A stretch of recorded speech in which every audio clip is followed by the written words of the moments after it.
the Monomyth. In Mundus, conflict and disparity are what bring change, and change is the most sacred of the 11 forces. Change is the force without focus or origin.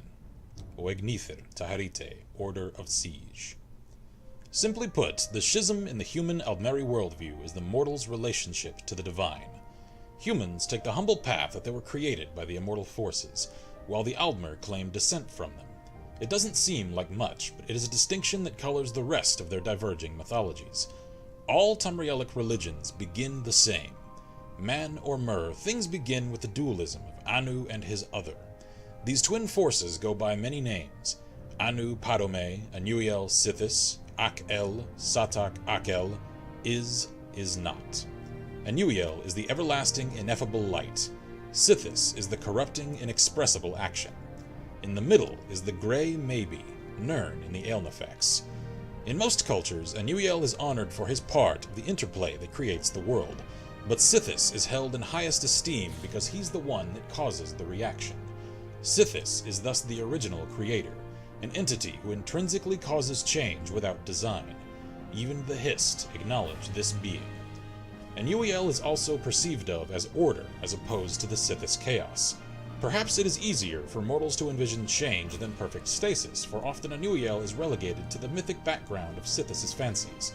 In Yokudan folktales, which are among the most vivid in the world, Satak is only referred to a handful of times, as the Hum.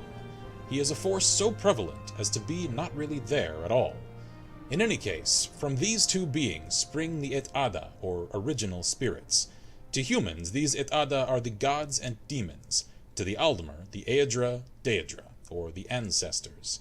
All of the Tamrielic pantheons fill their rosters from these Et'ada, though divine membership often differs from culture to culture.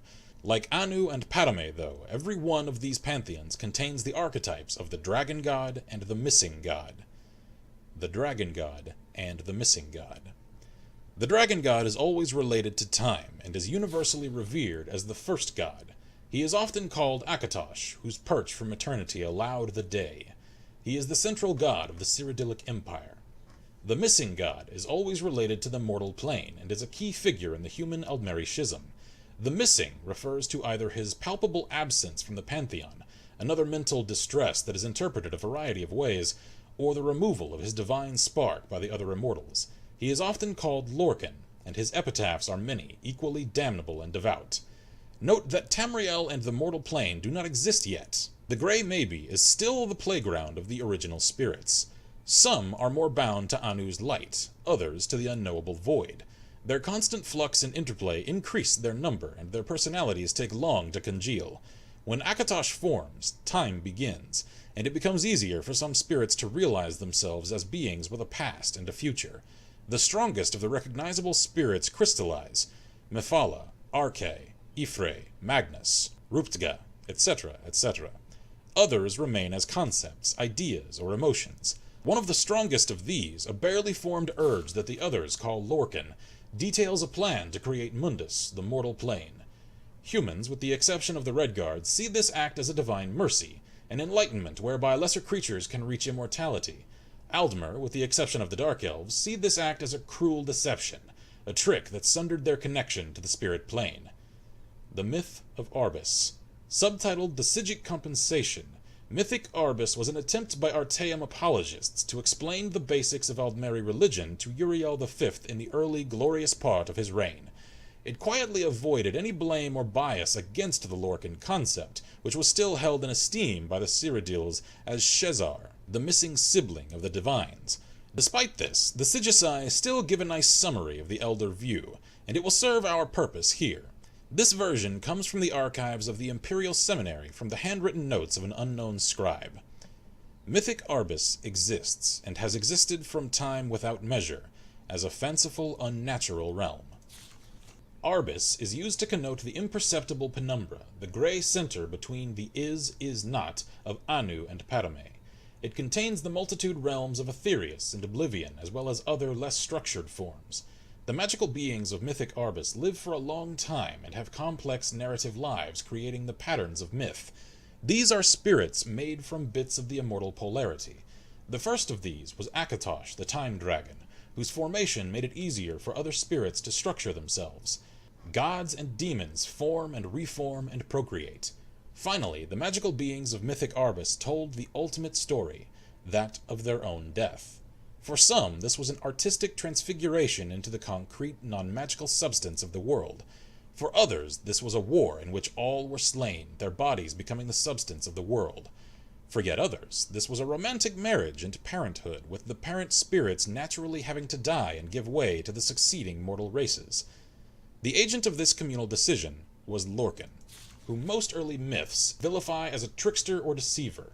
More sympathetic versions of this story point out Lorcan as being the reason the mortal plane exists at all. The magical beings created the races of the mortal Arbus in their own image, either consciously as artists and craftsmen, or as the fecund, rotting matter out of which the mortals sprung forth, or in a variety of other analogical senses. The magical beings, then, having died, became the Et'ada. The Et'ada are the things perceived and revered by the mortals as gods, spirits, or geniuses of Arbus. Through their deaths, these magical beings separated themselves in nature from the other magical beings of the unnatural realms. The Daedra were created at this time also, being spirits and gods more attuned to oblivion, or that realm closer to the void of Padome. This act is the dawn of the mythic, Merethic era. It has been perceived by the earliest mortals many different ways, either as a joyous second creation, or, especially by the elves, as a painful fracturing from the divine. The originator of the event is always Lorcan. Lorcan. This creator, trickster, tester deity is in every Tamrielic mythic tradition. His most popular name is the Aldmeri Lorcan, or Doom Drum. He convinced or contrived the original spirits to bring about the creation of the mortal plane, upsetting the status quo much like his father Padome had introduced instability into the universe in the beginning place. After the world is materialized, Lorcan is separated from his divine center, sometimes involuntarily, and wanders the creation of the Et'ada. Interpretations of these events differ widely by culture.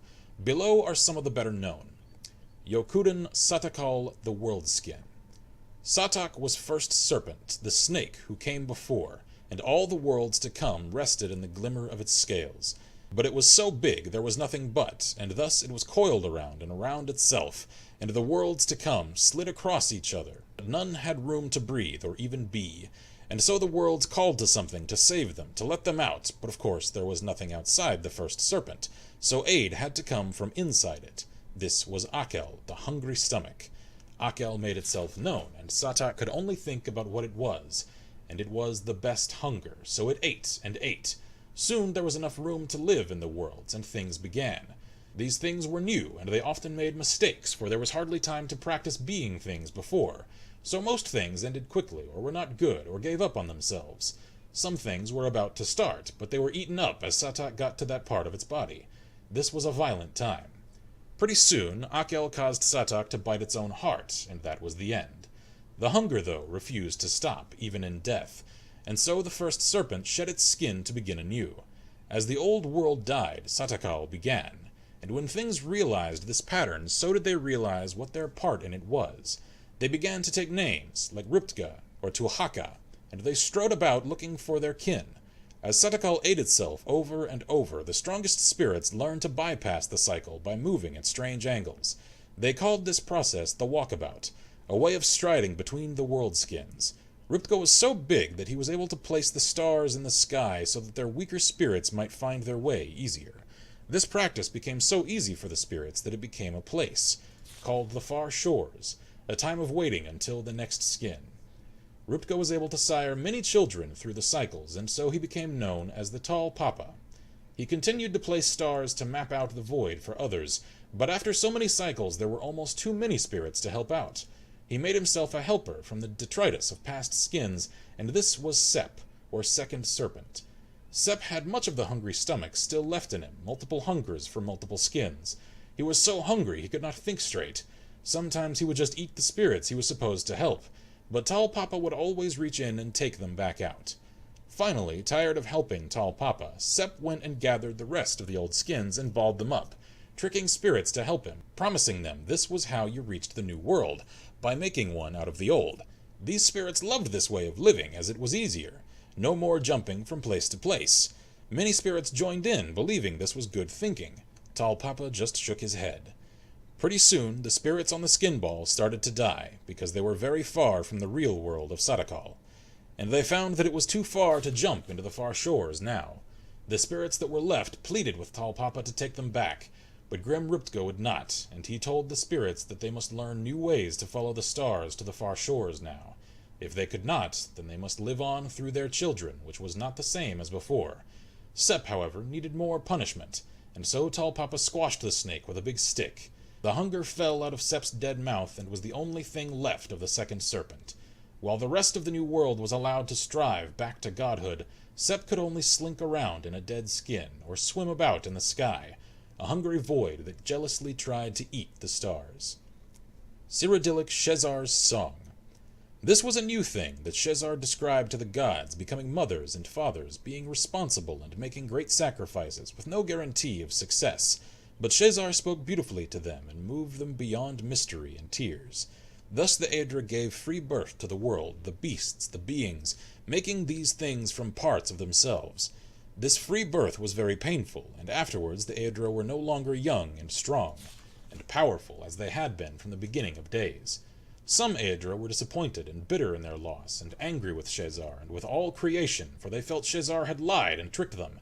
These Aedra, the gods of the Aldmer, led by Auriel, were disgusted by their enfeebled selves, and by what they had created. Everything is spoiled, for now and for all time, and the most we can do is teach the elven races to suffer nobly, with dignity, and chastise ourselves for our folly, and avenge ourselves upon Shezar and his allies. Thus are the gods of the elves dark and brooding, and thus are the elves ever dissatisfied with mortality, and always proud and stoic despite the harshness of this cruel and indifferent world.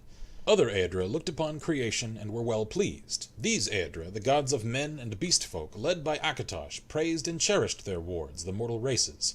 We have suffered and are diminished for all time, but the mortal world we have made is glorious, filling our hearts and spirits with hope.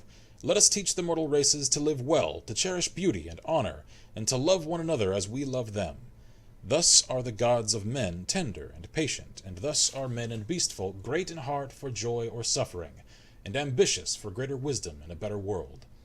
Now when the Daedra lords heard Shezar, they mocked him and the other Aedra. Cut parts of ourselves off, and lose them, forever? That's stupid! You'll be sorry. We are far smarter than you, for we will create a new world out of ourselves, but we will not cut it off, or let it mock us, but we will make this world within ourselves, forever ours, and under our complete control. So the Daedra lords created the Daedric realms, and all the ranks of lesser Daedra, great and small. And for the most part the Daedra lords were well pleased with this arrangement, for they always had worshippers and servants and playthings close to hand. But at the same time they sometimes looked with envy upon the mortal realms, for though mortals were foul and feeble and contemptible, their passions and ambitions were also far more surprising and entertaining than the antics of the lesser Daedra. Thus did the Daedra lords court and seduce certain amusing specimens of the mortal races, especially the passionate and powerful. It gives the Daedra lords special pleasure to steal away from Shezar and the Aedra, their greatest and most ambitious mortals. Not only are you fools to mutilate yourselves, gloat the Daedra lords, but you cannot even keep the best pieces, which prefer the glory and power of the Daedra lords to the feeble vulgarity of the mush-minded Aedra. Altmeri, the heart of the world. Anu encompassed and encompasses all things. So that he might know himself, he created Anuiel, his soul and the soul of all things. Anuiel, as all souls, was given to self-reflection, and for this he needed to differentiate between his forms, attributes, and intellects. Thus was born Sithis, who was the sum of all the limitations Anuiel would utilize to ponder himself. Anuiel, who was the soul of all things, therefore became many things, and this interplay was and is the Arbus. At first, the Arbus was turbulent and confusing, as Anuiel's ruminations went on without design. Aspects of the Arbus then asked for a schedule to follow, or procedures whereby they might enjoy themselves a little longer outside of perfect knowledge. So that he might know himself this way too, Anu created Auriel, the soul of his soul. Auriel bled through the Arbus as a new force, called time. With time, various aspects of the Arbus began to understand their natures and limitations. They took names, like Magnus, or Mara, or Zen. One of these, Lorcan, was more of a limit than a nature, so he could never last long anywhere. As he entered every aspect of Anuiel, Lorcan would plant an idea that was almost wholly based on limitation. He outlined a plan to create a soul for the Arbus, a place where the aspects of aspects might even be allowed to self-reflect. He gained many followers. Even Ariel, when told he would become the king of the new world, agreed to help Lorcan. So they created the Mundus, where their own aspects might live and become the Et Ada. But this was a trick. As Lorcan knew, this world contained more limitations than not, and was therefore hardly a thing of Anu at all.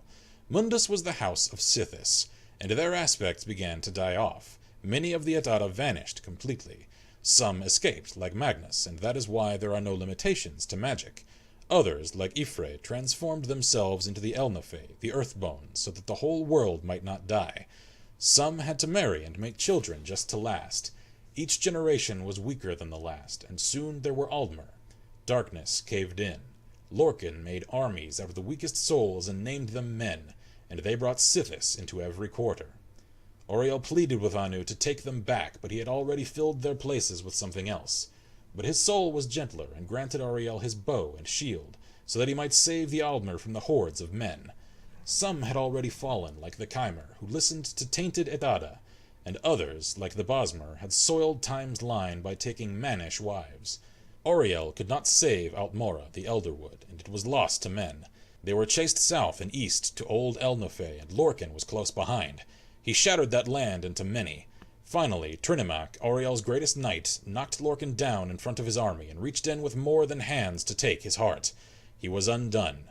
The man dragged Lorcan's body away and swore vengeance on the heirs of Auriel for all time. But when Trinimac and Auriel tried to destroy the heart of Lorcan, it laughed at them. It said, "This heart is the heart of the world, for one was made to satisfy the other." So Auriel fastened the thing to an arrow and let it fly long into the sea, where no aspect of the new world may ever find it.